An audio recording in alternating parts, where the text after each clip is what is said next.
अगला डेरिवेशन दिया गया है और ये क्वेश्चन बोर्ड परीक्षा में कई बार पूछा गया है। हर दूसरी तीसरी साल ये पूछा जाता है कि वैद्युत द्विध्रुव के कारण वैद्युत क्षेत्र की तीव्रता अनुदैर्ध्य या अक्षीय स्थिति में ज्ञात कीजिए, या अनुप्रस्थ या निरक्षीय स्थिति में ज्ञात कीजिए।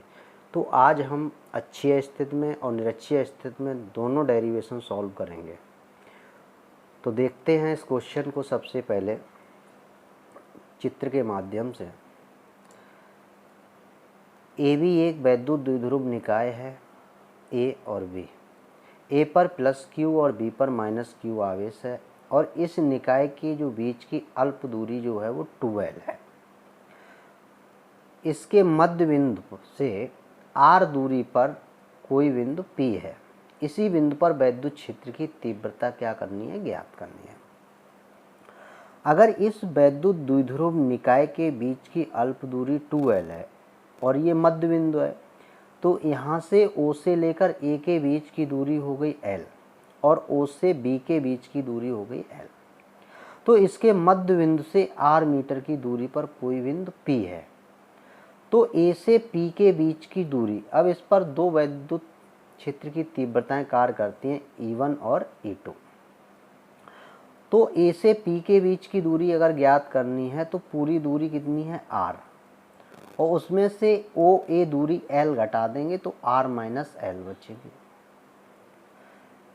अब B से लेकर P के बीच की दूरी ज्ञात करनी है तो O से लेकर P के OP जो दूरी दी गई है वो कितनी है, R है, और O से B के बीच की दूरी कितनी है, L है। तो पूरी दूरी अगर हम ज्ञात करेंगे तो R प्लस क्या हो जाएगी, L हो जाएगी। ठीक है प्यारे बच्चों, अब क्वेश्चन सॉल्व करते हैं। माना ए बी वैद्युत द्विध्रुव निकाय जो प्लस क्यू व माइनस क्यू आवेश से मिलकर बना है, जिनके बीच की अल्प दूरी 2L है, ऐसे माध्यम में रखा है जिसका परावर्तनांक K है। इसके मध्य बिंदु O से R मीटर की दूरी पर कोई बिंदु P है। इसी बिंदु पर वैद्युत क्षेत्र की तीव्रता ज्ञात करनी है।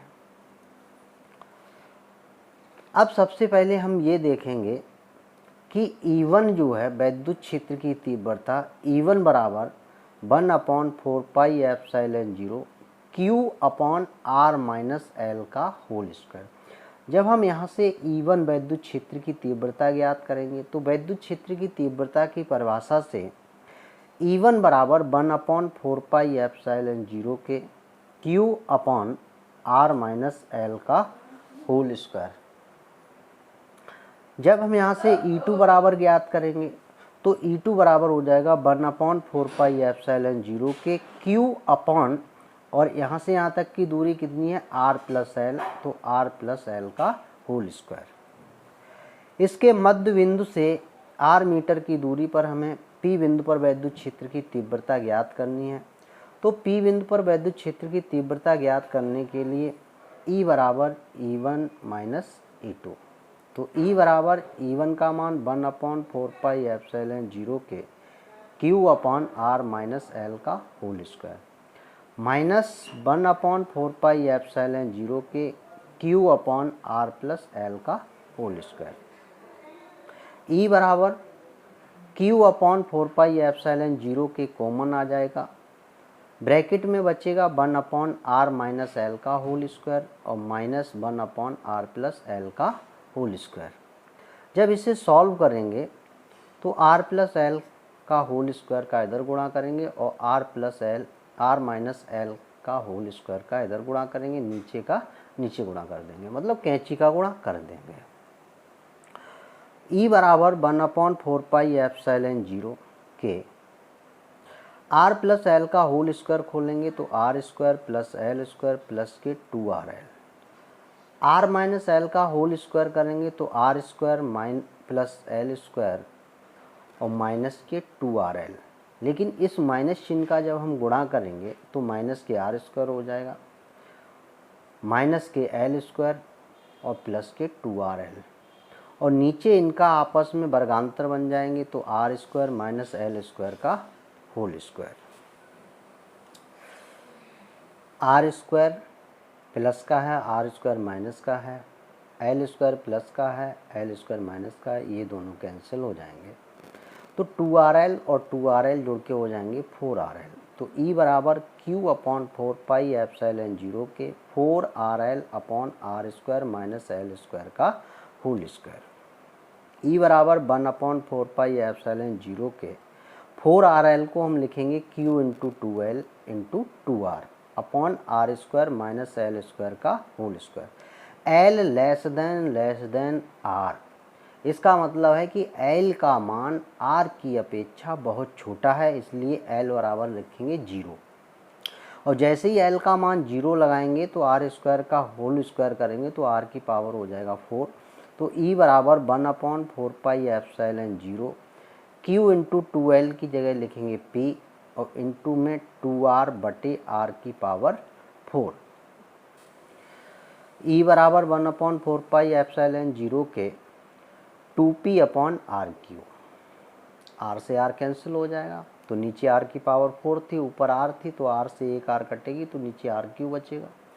तो E बराबर बचेगा 1 अपॉन 4 पाई एप्सिलॉन 0 के 2P अपॉन आर क्यू। माध्यम एयर है तो K बराबर क्या होता है 1।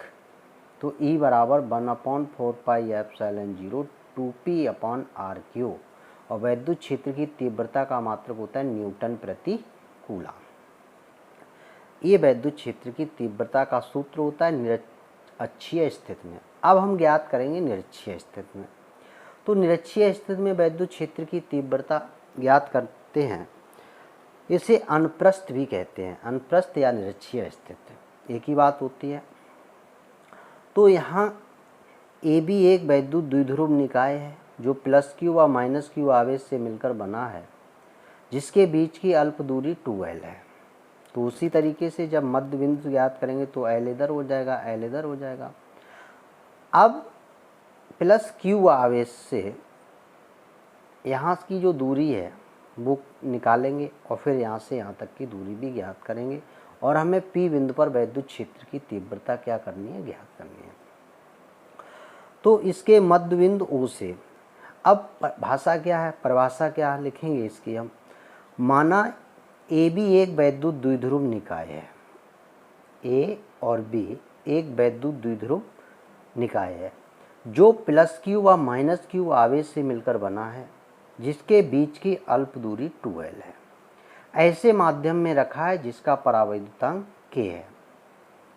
इसके मध्य बिंदु O से R मीटर की दूरी पर कोई बिंदु P है, और इसी बिंदु पर हमें निरक्षीय स्थिति में वैद्युत क्षेत्र की तीव्रता का सूत्र ज्ञात करना है।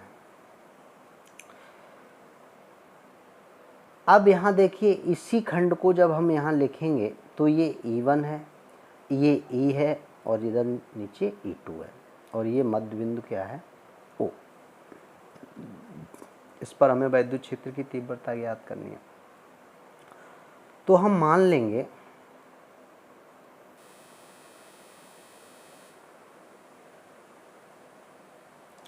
माना AB एक वैद्युत द्विध्रुव निकाय जो प्लस Q व माइनस Q आवेश से मिलकर बना है, जिनके बीच की अल्प दूरी 2L है। ऐसे माध्यम में रखा है जिसका परावैद्युतांक K है। इसके मध्य बिंदु O से R मीटर की दूरी पर निरक्षीय स्थिति में कोई बिंदु P है, और इसी बिंदु पर वैद्युत क्षेत्र की तीव्रता का मान ज्ञात करना है। तो अब सबसे पहले हम A से लेकर P के बीच की दूरी ज्ञात करेंगे। तो अगर ये कोण 90 डिग्री का है तो 90 डिग्री के सामने की भुजा ये क्या होती है, कर्ण होती है।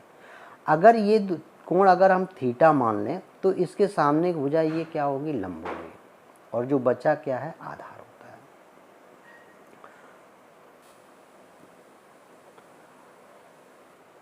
तो E1 बराबर 1 अपॉन 4 पाई एप्सिलॉन 0 के Q upon R square plus L square. Pythagoras प्रमेय से जब हम इसका मान ज्ञात करेंगे कर्ण का, तो कर्ण वाली जो भुजा होती है इन दो भुजाओं के वर्ग के योगफल के बराबर होती है। और इसी तरीके से इसकी भी भुजा जो होती है वो इसके वर्ग के बराबर होती है। तो पहले हम क्या करेंगे, E1 बराबर 1/4πε0 के Q/r² प्लस L², क्योंकि r की जो वैल्यू दी गई है वो √r² प्लस L² है, लेकिन जब हम इसका वर्ग करेंगे तो अंडर रूट खत्म हो जाएगा, तो केवल बचेगा r² प्लस L²। इसी प्रकार E2 बराबर 1/4πε0 के Q/r² प्लस L²। तो E बराबर क्या है, E1 cos theta plus E2 cos theta. तो E बराबर E1 cos theta plus E2 cos theta. तो E बराबर E1 का मान 1/4πε0 के Q cos theta upon r² plus L² plus 1/4πε0 के Q cos theta upon r² plus L²। अब हर समान है तो दोनों को जोड़ देंगे, तो E बराबर 1/4πε0 के 2Q cos theta upon r² plus L²। अब cos थीटा बराबर क्या होता है, आधार बटे कर्ण। तो cos थीटा बराबर आधार क्या है, L है, और कर्ण क्या है, √r² प्लस L²। तो cos थीटा बराबर हो जाएगा L अपॉन √r² प्लस के L²। cos थीटा का मान रखने के तो E बराबर 1/4πε0 के 2Q upon r² plus L² और cos थीटा का मान L upon √r² plus L²। तो E बराबर 1/4πε0 के Q इंटू 2L, इसकी जगह हम लिख सकते हैं P, और इनका जब आपस में गुणा करेंगे तो r² प्लस L² और √r² प्लस L², तो r² प्लस L² पे घात कितनी हो जाएगी, 3/2। L less than R, L का मान R की अपेक्षा यदि बहुत छोटा है तो L का मान हो जाएगा 0। तो E बराबर 1/4πε0 के P अपॉन L का मान 0 रखेंगे तो r² पे घात हो जाएगी 3/2, 2 से 2 कैंसिल। अगर माध्यम एयर है तो K बराबर 1, तो E बराबर 1/4πε0 P अपॉन r³ मात्रक न्यूटन प्रति कूलम। तो वीडियो अच्छी लगी हो तो लाइक और सब्सक्राइब जरूर कर दें और बेल आइकन को दबा लें। धन्यवाद।